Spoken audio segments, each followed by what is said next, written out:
I don't give a fuck what you say. So yun guys, good morning, good afternoon, and good evening po muli. Ito muli ang inyong lingkod Batang Elio. And grabe guys, hindi lang ako nakaget over dun sa pinakita ni Papa Eds na mga collection niya na pictures. And ito ay tungkol lalo na hiwagaan ako dun guys sa sa pinakita niya na picture, na pinakaunang picture na kinuha niya kay Viancy, or video yata yun guys, yung naglalabas si Viancy naka-itim na t-shirt at naka-shorts, at maya-maya makikita natin yan. And yun guys, ay bali part 4 na yun, at doon nag-umpisa na nangolekta siya ng mga memories po nila, at kung ano ang nagtulak sa kanya, bakit sa part 4 ay bigla siyang nag-start na mag-kolekta ng mga memories nila ni Viancy, samantalang wala pa namang love team noon. Kasi Viancy pa lang, hindi pa Edsy yun guys. And yung pala guys, binalikan ko yung part 3. Doon may nakita akong doon, matibay na matibay na dahilan kung bakit biglang nangolekta sa part 4 si Papa Eds guys. At yan, makikita natin maya-maya. And syempre, bago tayo tumuloy, huwag natin kalimutang suportahan ang buong Team Kalingap. So medyo nalilito na naman po ako, pasensya na. Ang buong Team Kalingap, pagpatuloy lang po nating suportahan guys. At yan ay pinangungunahan ni Kuya Bal Santos Matubang, Ate Edda Vlogs, and Kalingap Rab. So guys, may kalab shoutout din po sa lahat ng mga solid Kalingap supporters, and lalo na sa akin mga masusugid na subscribers yan guys. Samahan po ninyo ako at tulihin natin kung ano man yung nakita ko na nagtulak sa kanya. So yun, let's go. Yes, sir.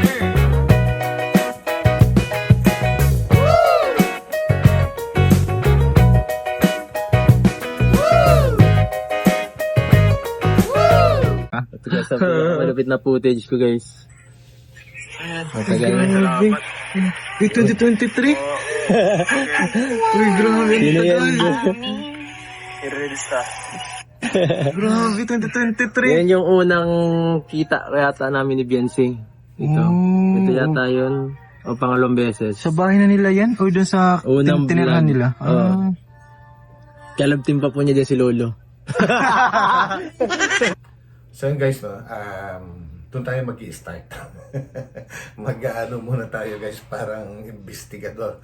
So yun, yung pinakita niya ng footage, ay dito natin makikita na totoo nga, nasa part 4. And makita natin guys kung ano yung kasuotan ni Viancy dito. At ang ganda-ganda na niya rito guys, kahit pang ilang vlog pa lang sa kanya. Hindi natin nakabalikin na Viancy, and may mga sponsor din po tayo para sa kanya. So tara po mga kalingap. Viancy, nalaba ka na naman Uniform lang. Ha? Uniform po. Uniform lang? So yan guys, saktong-sakto yung kasuotan ni Viancy dito, sa pinakita ni Papa Eds na footage. So tuloy muna natin ang konti ito. Grabe, bukuturo lang kami. Kumusta? Ay, stop. Kumusta yung school mo? Ay, man lang po. Okay naman. Balita ko may sinalihan ka daw pageant. Opo. Kailan yun? Kahapon po. Ha? Kahapon po. Kahapon? O kumusta? Nanalo man po ng Alabis and Studio na po. Nanalo ka? Wow, grabe. Sayang di kami nakapanood. Kasali ka pala doon. Sayang Ayun, kaya pala siya, may kulay yung kanyang mga kuko dahil sumali pala siya sa pageant. And yun, may napanalunan naman po. Congrats, Viancy. So yun. Ay, grabe. Dito si Viancy, oh. Nalaban ko nga. Ha? Uniform mo yan? Iniram ko po. Iniram mo lang. Hindi pa po Yan yung pinanalo mo. Opo. Okay, first time mo natang sumali. Ngayong high school po. Pero po nung elementary, sasali na po. So high school. Iba man ng high school eh. First time mo in high school. Kasunod sasali ka ulit. Sasali ka ulit sa sunod. Siguro po. Ano lang, nahiya ka ba o kulang ka? Ano sa team mo yung kinulang sa'yo? Sa confidence. Confidence. Medyo nahiya ka first time, Okay lang yan. Pahinga po muna kayo, Kuya Ram po. Sige. Makain nga kami. May kanin ka ba dyan? Grabe kayo. Masaing po. Nasaing? Ay, sige. Di pa kami nakakain ay. So yun guys, so tama nga yung sinabi ni Papa Eds na pangalawang beses pangalawang beses na parang interaction nila ni Viancy yung part 4, no? So, balikan natin ngayon itong pinakaunang beses nilang nagkita, guys. At syempre si Papa Eds pa rin yung cameraman dito. At dito natin makikita yung sinasabi kong ebidensya kung bakit biglang nagkaroon ng idea si Papa Eds na mangolekta. At sa tingin ko ay medyo totoo nga. Although alam naman natin na may pinagdadaanan si Papa Eds sa panahon na ito, pero parang nabigani siya, guys. Mamaya papakita ko sa inyo. So, umpisahan muna natin, guys. Medyo mahaba-haba ito ng kaunti. Sulitin na natin yung part 3 para mas marami tayong malaman.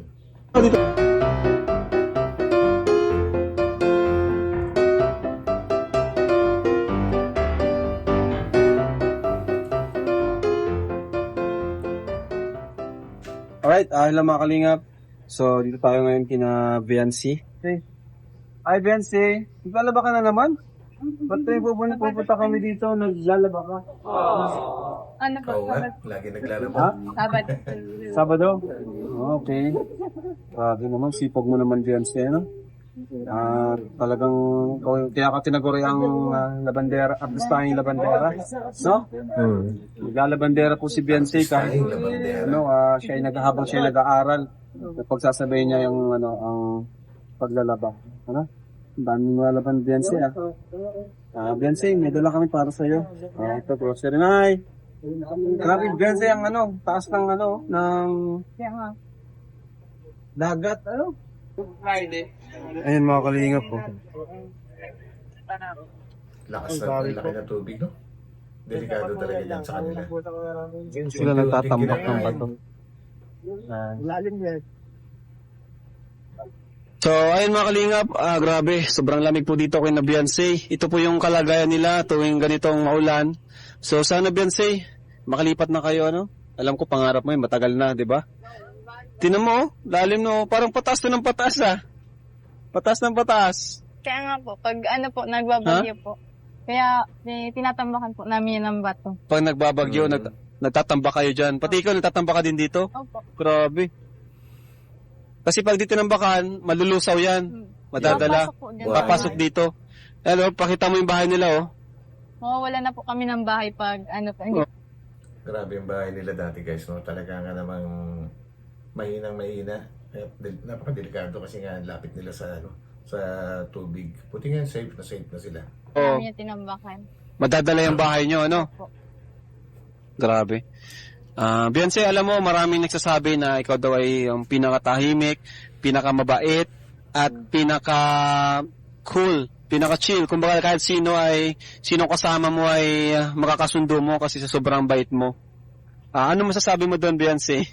Kasi sa Kalingap Angels, ikaw yung pinakatahimik eh. So yun, guys, no, nababanggit ni Kalingap Rob dito na mga Kalingap Angels, samantalang kung yung titingnan natin yung Edsy or Viancy na vlogs, wala doon.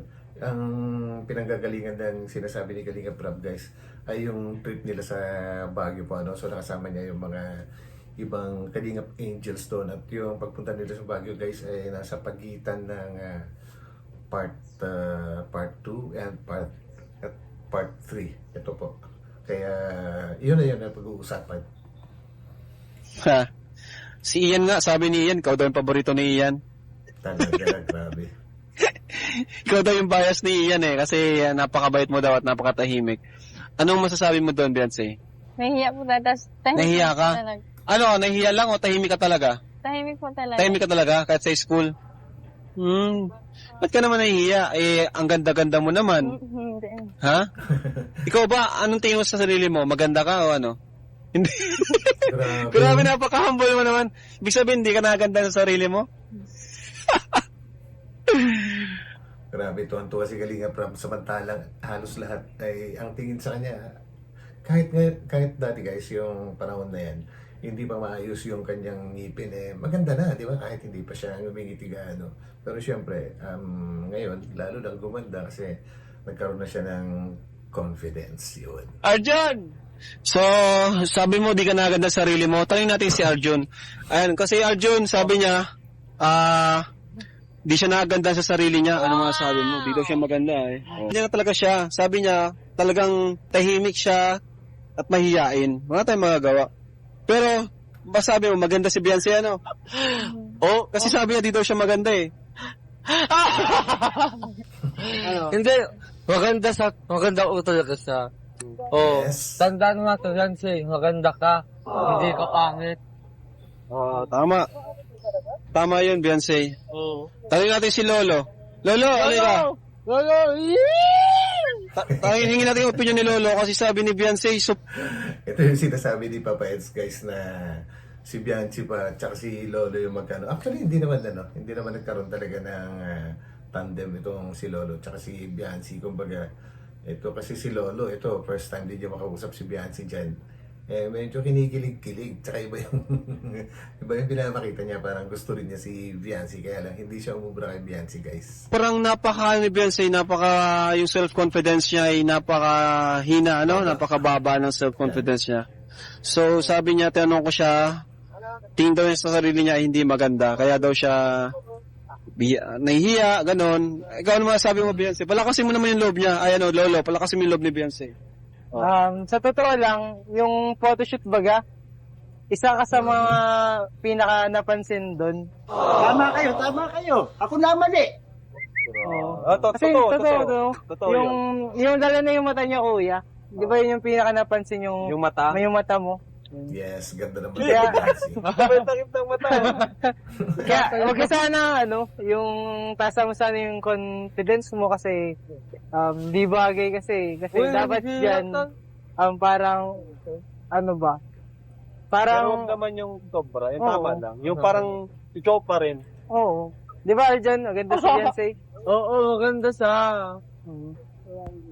Pero natawa lang kasi, nalalangkot din ako. Kasi, isa sa mga angels ang pinanghinaan ng loob. Dapat hindi ka ganun. Dapat malakas yung yung loob mo. Sa Kasi- ang anandigan ka. Kasi maganda kasi talaga. Dapat pakita mo din. Totoo yun. Kahit sa close mo, ganyan ka talaga, tahimik ka talaga. Ibig sabihin, mabait talaga si Beyonce, ano? Mabait. Sobrang bait ni Beyonce. At marami ring humahanga sa kanya. Pero isipin mo, naglalaba siya tuwing pumunta tayo dito, palagi naglalaba. Sabado po ngayon. Ang lamig, naglalaba kang... Sorry to. Kaya mo yan. Kumbaga, kami may tiwala kami sa iyo, no? Yes. Salamat po, Kuya Ra. Galingan mo. Para din yan sa iyo eh. Yung pangarap mo na pangarap mong maging flight attendant ay kaya mo yan. Kay Ma'am Erica Alpon, thank you po Salamat po, sa Ma'am Erica. sponsor ni Beyonce. Ano? Bako na Kuya Ed. So yan, ito na guys. Kumbaga dahil kay Arjun, pakinggan niya. At tingnan niyo rin ang reaction ni Viancy. Ang gako na Kuya Ed. Ang gako.